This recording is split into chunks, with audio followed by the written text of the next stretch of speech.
भले ही सरकार द्वारा मनुखी तस्करी के मामले को रोकने के लिए कई उपराले किए जा रहे हैं, लेकिन फिर भी कई एजेंट पंजाब की बेरोजगार मुटियारों को दुबई में नौकरी और सुनहरे भविष्य का लालच देकर लड़कियों को दुबई के शेखों को बेचा जा रहा है। इस बात का खुलासा दुबई के शेखों के जंगल में बड़ी मुश्किल से अपनी जान बचाकर घर पहुंची जिला तरनतारन की 3 दलित लड़कियों ने बताया कि गांव पंडोरी गोला की एक महिला एजेंट ने उनको दुबई में किसी पंजाबी परिवार के घर में बच्चों की देखभाल के लिए और बढ़िया तनख्वाह दिलाने का लालच देकर उसको और उसकी सहेली को दुबई भेज दिया।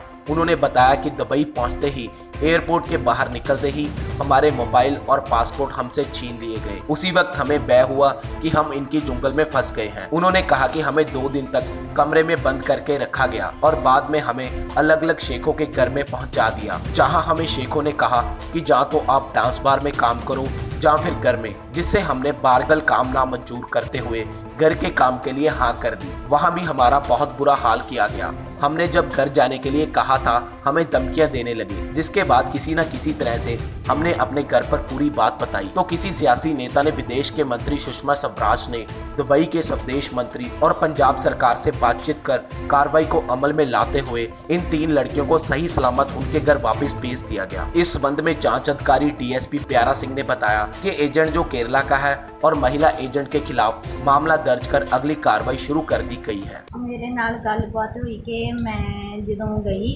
इतों मैनू एयरपोर्ट तो एजेंट लै गए जो लै गए तो मैं कमरे 2-3 दिन 2 कुड़ियां सी 2-3 दिन सानू रखा। दूजे तीजे दिन मैनू काम मिलिया तो उत्थे जो काम मिला जो काम मैनू लाना चाहते ही तो उन्होंने मैनू खड़िया तो सानू पैसे दिते उन्होंने जेडे मैनू कि मतलब कि बेच दिता तो उन्होंने पैसे मिले तो वो मैनू गाड़ी लै गए तो मैनू इत्थे बच्चों का काम कह के मेरे तो घर का काम करवाया बहुत सारा तो रात को मैनू लै गए तो मेरे तक मेरे तो बहुत सारा काम करवाया। फिर मैं दिने काम किया थोड़ा जा तो काम किया तो मैं रो के आंटी ने कहा कि मेरी गल करवाओ। मेरा फोन भी उन्होंने खोलिया, छोटे जे फोन से मेरी गल करवाई आ तो मैं घरे फोन लाया कि मैंने इत्थे करवाओ, मैं इत्थे काम नहीं मेरे तो होना। 3 महीनों का मेरा वीज़ा लवा के मैंने 2 साल का कर दिता। 2 साल बाद तुम घरे जाएंगी तो मैं आंटी ने आख्या कि मैं 6 महीने लाऊंगी। कहती कि नहीं 2 साल बाद ही तू लावेंगी,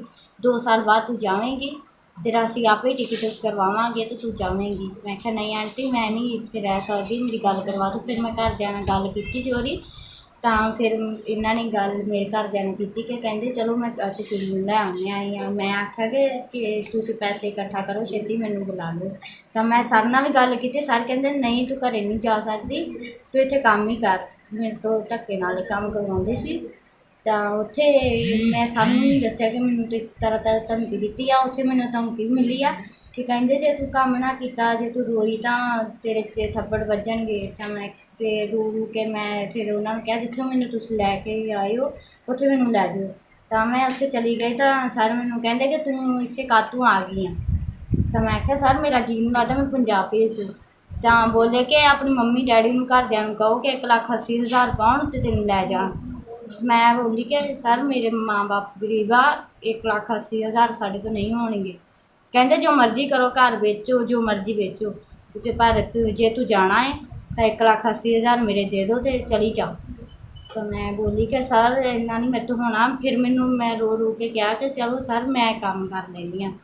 तो सर कहते कि जे नहीं तेरे तो काम होंदा फिर तेन डांसर च कला देने। मैं कि डांसर का मैं काम नहीं कभी भी किया ना मैं करना ही है। इतों साडी दुकानदार चाची लगती उन्होंने मैनू भेजा। अगों एजेंट मिले जेडे जिन्होंने उत्थे काम सानू दवाया सी। ठीक मैं आखना मैं तू खतरे च हूँ, जे मैं आखना भी की गल है कोई प्रॉब्लम है तेन हूँ।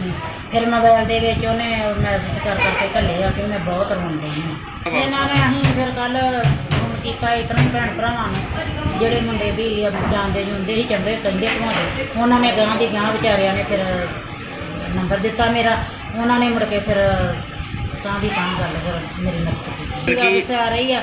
मैं तो यही हथ जोड़ती हाँ कि भी अगे तो कोई भी आ अपनी बेटी बाहर ना करे। अज मैसेज आया है जी मानयोग SSP साहब वालों कि एयरपोर्ट पर एक लड़की आ रही है।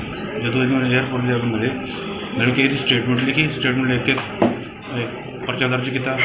पर्चा दर्ज कर सदर तन दर्ज करके अंडर सैक्शन 354 120 में 13 provincial human trafficking act 3/4 SC act दर्ज कर PSR ਸਰ ਕੌਣ ਹੈਗਾ ਆਰੋਪੀ ਕੌਣ ਹੈਗਾ ਜੀ ਪਤਾ ਉਹ 'ਚ ਇਬਰਾਹਿਮ ਹੈ ਇੱਕ ਕੇਰਲਾ ਦਾ ਏਜੰਟ ਆ ਹੂੰ ਤੇ ਇੱਕ ਗੁਰਜੋਤ ਕੌਰ ਹੈ ਪੰਡੋਰੀ ਦਾ ਅੱਛਾ ਜੀ ਪੰਡੋਰੀ ਵੱਲੋਂ ਸਰ ਕਿੰਨੇ ਕੇਸ ਆਏ ਹੁਣ ਤੱਕ ਕਿੰਨੇ ਲੱਗਦਾ ਲੱਗਾ ਪਤਾ ਅੱਛਾ ਨਹੀਂ ਅभी ਦੋ ਹੀ ਤਾਂ ਪਤਾ ਲੱਗਾ ਬਾਕੀ ਤਫਤੀਸ਼ਾਂ ਦੇ ਵਿੱਚ ਜੋ ਹੋਊਗਾ ਸਰ ਕਿੰਨੀਆਂ ਲੜਕੀਆਂ ਦਾ ਮਾਮਲਾ ਸਰ ਸਾਹਮਣੇ ਇਹ ਇਹਦਾ ਹੀ ਹੈ ਬੇਸਿਕਲੀ ਇਹਦਾ ਹੀ ਹੈ ਸਰ ਪਤਾ ਲੱਗੇ ਤੁਹਾਨੂੰ ਦੱਸਿਆ 2 ਲੜਕੀਆਂ ਹੋਰ ਵੀ ਹੈਗੀਆਂ ਜਿਹੜੀਆਂ ਮਤਲਬ ਜੋ ਤਫਤੀਸ਼ ਵਿੱਚ ਜੋ ਹੋਊਗਾ तरन तारण से पंजाबी सरगर्मियों के लिए सागर अरोड़ा की रिपोर्ट।